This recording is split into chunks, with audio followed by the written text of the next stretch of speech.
spēja radīt haosu, tad Jelgavā pamatīgu haosu var radīt nama apsaimniekotāji un tie, kuri atbild par siltumu. Vismaz Uģi ģimenei šīs haosas turpinās jau te 9 gadus.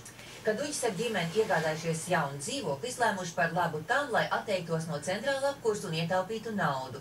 Radiatorus atnākuši nogriezt paši siltuma piegādātāji. Taču tad sācies pats trakākais. Gan nama apsaimniekotāji, gan arī siltuma piegādātāji sākuši iebilst pret Uģa ģimenes lēmumu, un nav brīnums. Viņiem, kad deguna aiziet krietna naudas summiņa.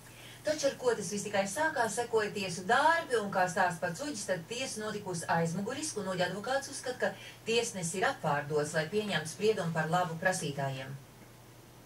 Uģis ar ģimeni jau 9. gadu pēc kārtas izmisīgi cīnās par savu taisnību. Kā pats saka, tā esot cīņa ar vējdzirnavām.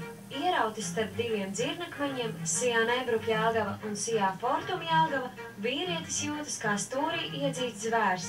Līdz ar jauno gadu simteni jaunā ģimene iegādājās 2 stabu dzīvokli Jelgavā Krišjāņu Barona ielā 3. Gribējām noslēgt apsaimniekošanas līgumu, un mums teica, ka viņu nevar noslēgt bez apkuras pakalpojumu. Apkura šeit bija ļoti nekvalitīva, mēs bieži sildījāmies klāt papildus maksā ar elektrību, tas ir, kad mēs dzīvojām vēl 1997. gadā, ja? Un mēs sapratām, ka ar viņiem neko sarunāt nevar, lai uzlabotu to kvalitāti, un tāpēc es arī neparakstīju šo līgumu. Uģis jau prātā bija uzbūris ainu, kā ierīko savās mājās alternatīvo apkuri, kas būtu lētāka un kvalitatīvāka. Taču sapnis ātri vien izšķīt nerealizējies kā ziepju burbulis. Uzņēmums Jelgavas siltums, kurš tolaik apgādāja māju ar siltumu, kategoriski palika pie sava, ka nedrīkst atteikties no viņu pakalpojumu. Taču pēc ilgstošas cīņas radiatorus tomēr demontēja. Pēc tam sākās vārdu cīņa, ja, mūs piespiest psiholoģiski šantažējot, pēc tam tika izvesta aizmuguriska tiesa izkrāpt, ja, lai mēs nezinātu. Proti, tiesa notika 2005. gada maija vidū, to mēs uzzinājām 2006. gada martā. Savukārt mājas apsaimniekotājs Sijā Nebruk Jelgava kategoriski pieprasīja Uģim slēgties atpakaļ pie kopējās apkuras. Vīrietis nepiekrita un uzņēmums iesūdzēja dzīvokļu īpašnieku tiesā, piedzenot 100 latu kā parādu par siltumu, kuru Uģis nav saņēmis. Dīvaino prasību Smilu ģimene uzticēja juristam izmeklētājam Aivaram Tīrumniekam, kurš uzņēmies Smilu ģimenes lietu un ir šokēts par notiekošo tiesu sistēmā. Un 2005. gadā šis aizmuguriskais spriedums tika panākts un nelikumīgi tika pietiesāta parāda piedziņa par apkuri, kuru saimnieki bija spiesti nomaksāt, jo viņi uzzināja par šo aizmugurisko spriedumu tikai tad, kad jau spriedums bija stājies likumīgā spēkā. Taču ar to vien, ka tika panākta parāda piedziņa no dzīvokļa saimnieka, kuram pats siltuma piegādātājs bija radiators atslēdzis, murgs vēl nebeidzās. Tagad Smila ģimene tiesā par nemaksāšanu iesūdzēja arī siltuma piegādātājs Fortum Jelgava, kuri paši savām rokām pirms 9 gadiem radiatorus bija demontējuši.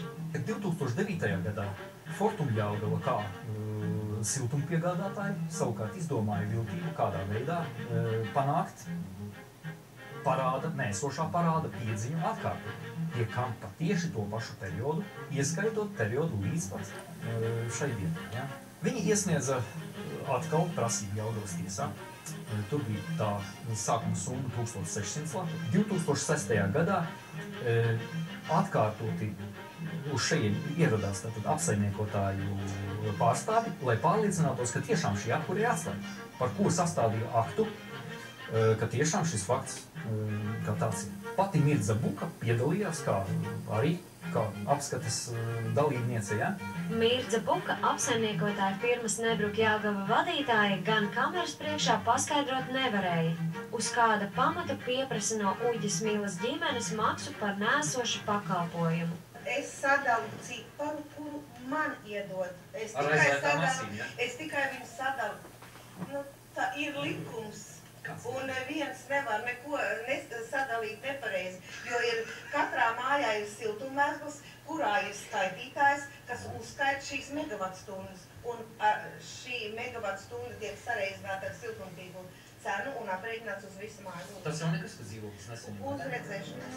Ja jau reiz apsaimniekotāji izpilda vienu funkciju automātiski sadalot uz dzīvokļiem ciparu, kuru atsūta siltuma piegādātājs, Dodamies pie viņiem noskaidrot, kā šis cipars top. 2002. gadā viņam ir atslēgti radiatori, tas vien tiek no platformas pietīti. Te ir vakardienas bildes, kā izskatās radiatoru pieslēgums. Lai nebūtu, ja? Mēs varam uzaicināt, mēs jau aicināšu Krišānu Baronu ielu. Mēs piegādājām siltumu līdz mājas siltuma punktam, tālāk visu sadalīšanu pēc mājas apsaimniekotājs atbilstoši labs pulsējumiem. Dzīvoklis ir patērējuši šo siltumu enerģiju sevi? Mēs neesam tiesīgi regulēt sadalījumu dzīvokļiem. Jūs sakat, ka viss ir atkarīgs no apsaimniekotāja, ja? Šajā gadījumā, vai ne?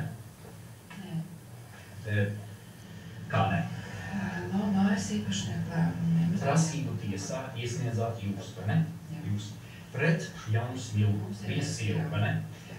Ja jūs sakat, ka viss tas ir atkarīgs no mājas īpašniekiem, ja? Te dzīvokļu īpašniekiem, ja? No apsaimniekotāja, un tā kā, ko jūs tur tādā gadījumā jums bija jāvēršas ar prasību pret apsaimniekotāju, ja? Nevis pret konkrēto personu, Jānu Smilgu. Vai tā? Tātad, kā jūs piegādājat pakalpojumu? Ar čemodāniem ienesāt iekšā? Tas ir tiesā, mums ir strīds. Tad vienkārši jūs negribat runāt. Nē. Civiltiesisks strīds ir tikai tad, ja ir tiesisks pamats. Kur jūs juristis, starp citu? Es esmu arī juriste. Brīnišķīgi. Un tā kā šeit ir jāļauj tiesai darīt savu darbu, nav vajadzīgs nekāda veida pirms tiesas, ja, tieši noskaņot gan varbūt tiesnesi vai gan citus. Kā jūs uzskatāt, ka tiesas ietekmē?